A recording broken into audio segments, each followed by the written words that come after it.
Shalom, first and foremost, all praise and glory is unto Yahweh, Ba'ashem, Yahushai, Ba'ashem, Harakakadash.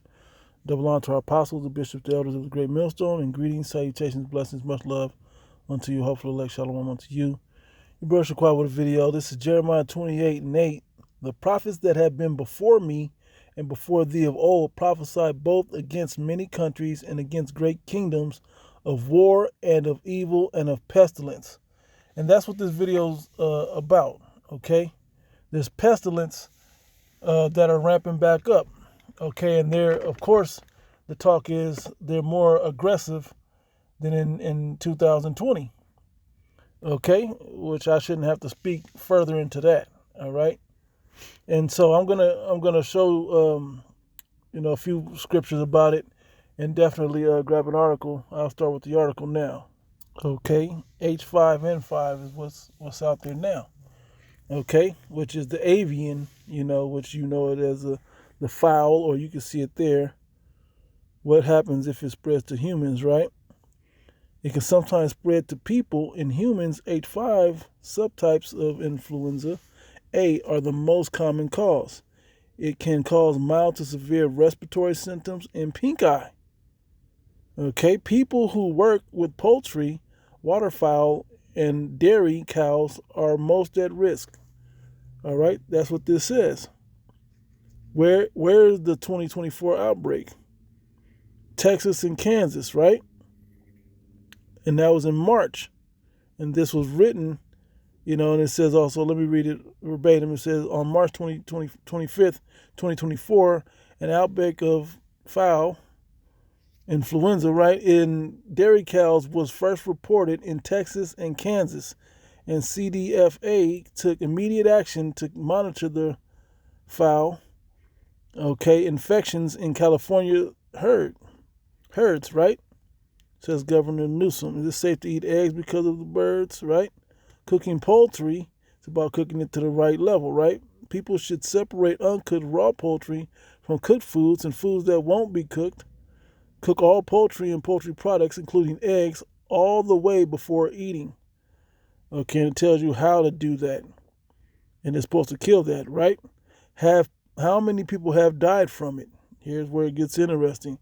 Since 2003, the WHO has counted more than 400 deaths from the virus. One other U.S. hospital patient tested positive for the virus last year in Missouri, although officials said that the person had not been admitted because of the virus, right?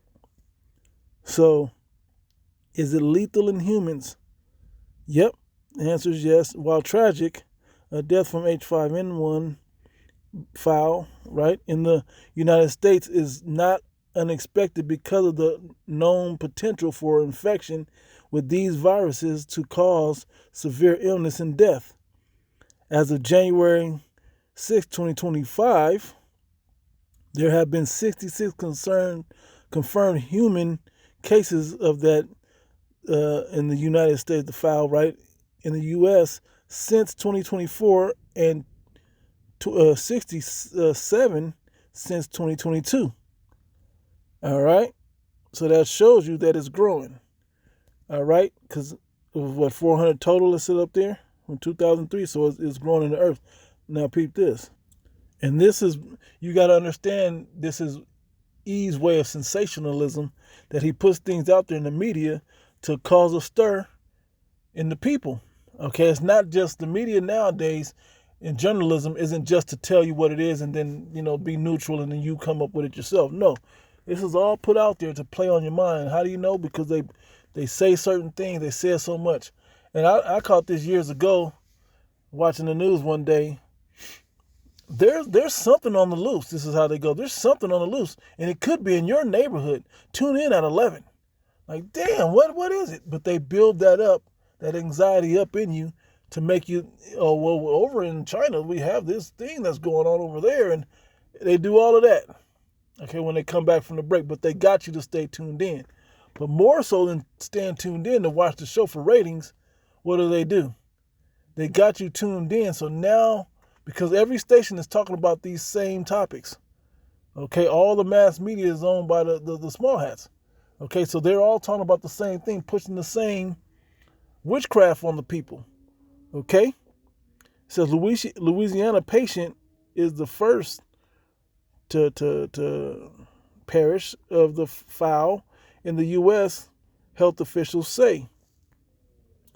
New York AP, the first U.S. bird flu deletion has been reported. A person in Louisiana who had been hospitalized with severe respiratory symptoms.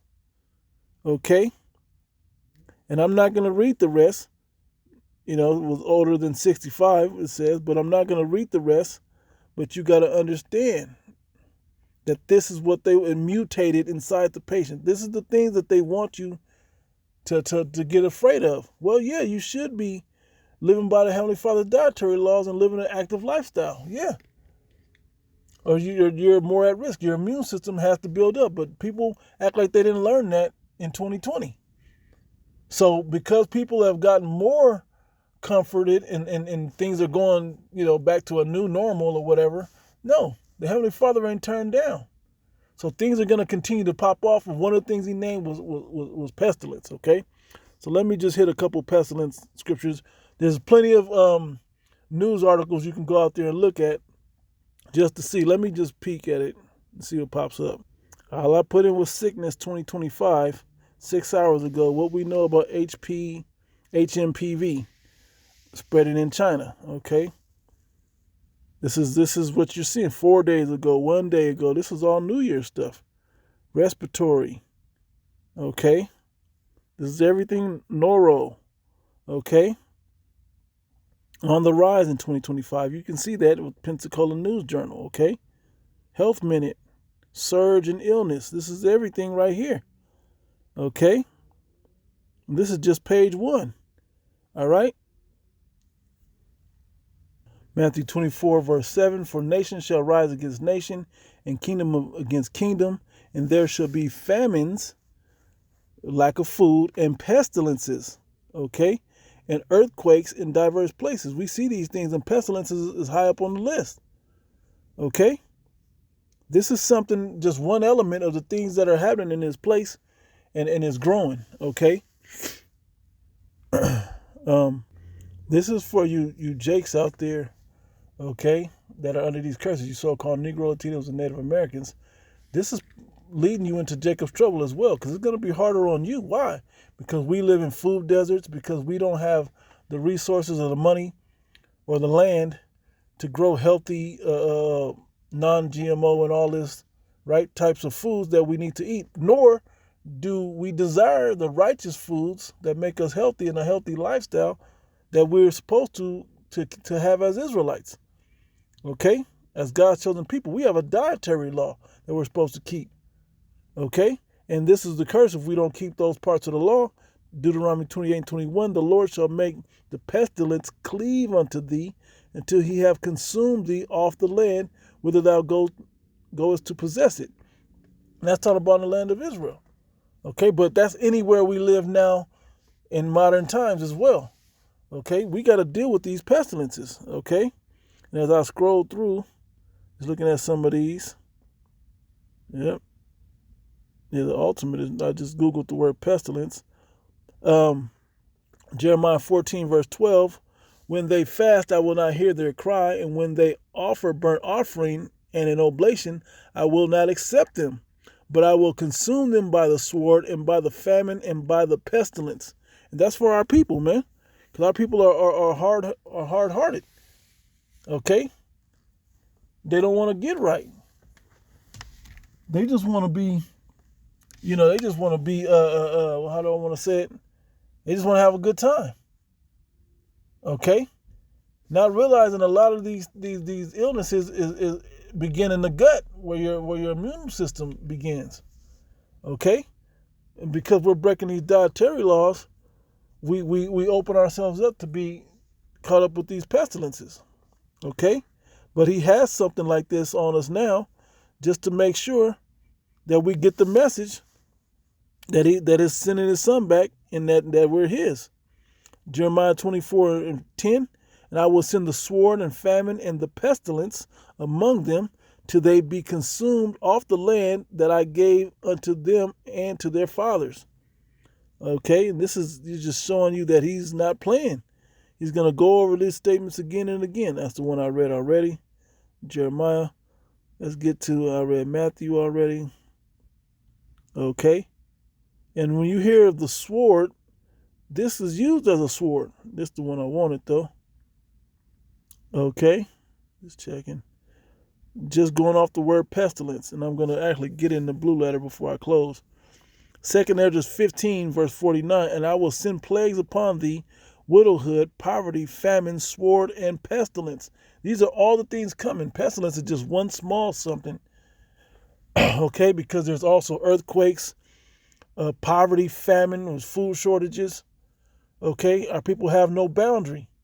We don't know where the boundary the Heavenly Father wants us to keep. Well, the prophets are out there. We've been out there telling you where these boundaries are at. What the Heavenly Father accepts and what He don't. Okay, and we've declared to you that it ain't about the works of perfection, but about a sincere heart. Okay, that your mind and your spirit is geared toward pleasing the Father. Okay, until your conduct begins to replicate that belief and that faith, right? To waste thy houses with destruction and death. Okay, and it repeats it again in Baruch 2 and 25. And lo, they are cast out of the heat of the day, in the frost of the night, and they died in great miseries by famine, by sword, and by pestilence. So this is nothing different than the Heavenly Father has ever done, nor is it anything different than He's willing to do and going to do according to prophecies. Okay, let's look up that word pestilence and close. It's from Matthew 24, verse 7, pestilence, right? Come down to the word pestilence. Okay. Loimos, right? And pestilence, a pestilent fellow, pest, plague, right? A plague, literally the disease, or figuratively a pestilence. Okay? Just to be short and quick and straight to the point about it. Okay, let's look up in the Google. Pestilence AI overview says pestilence has multiple meanings, including a deadly disease, a destructive force, or one of the 4 horsemen of the apocalypse. Okay, written in the Bible, of course, right? Yep. I'm going to get into that. It says a deadly disease, a contagious and virulent disease that affects a community and kills many people. The Black Plague, which killed more than a third of Europe's population, is an example of a pestilence. Okay?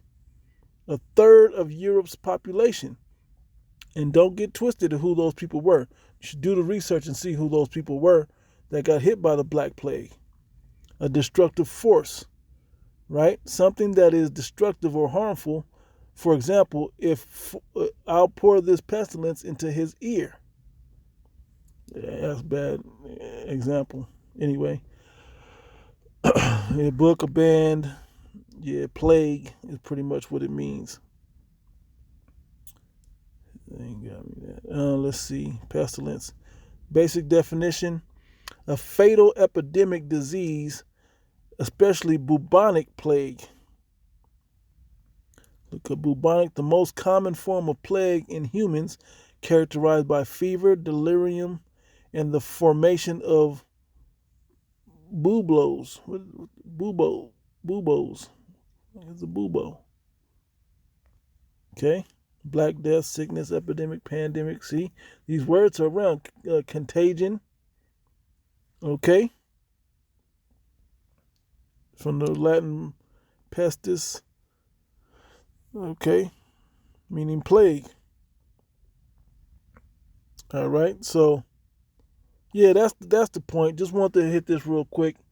Okay, this is going around the earth, and everybody's got to be on understanding that, part of being an Hebrew Israelite isn't just saying, I know I'm Judah, but I'm still drink, I'm gonna still drink Coca-Cola, grape soda, eat nigger chicken, and and just pound sugar down my throat all day, and malt liquor, and still smoking and doing all these other things. I'm not under the law.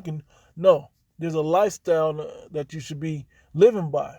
Okay, it's a healthy lifestyle, and it's according to the Bible. There's a dietary law. There's conduct. There's a cleanliness of bathing and all of that come with it. Okay, even to the point where we have a fragrance about us. Okay, this not just natural, but we actually add oils and lotions and aloes to our skin, and we smell a certain way, like aromatherapy, nearly. Okay, well, pretty much is what it is. Okay, this is how we're supposed to be conducting ourselves, and some of these things you'll start realizing have antiseptic properties and so on and so forth. And when you start conditioning yourself to live that way and stop putting the junk in you, okay, it begins to even to tap into a spiritual level with you.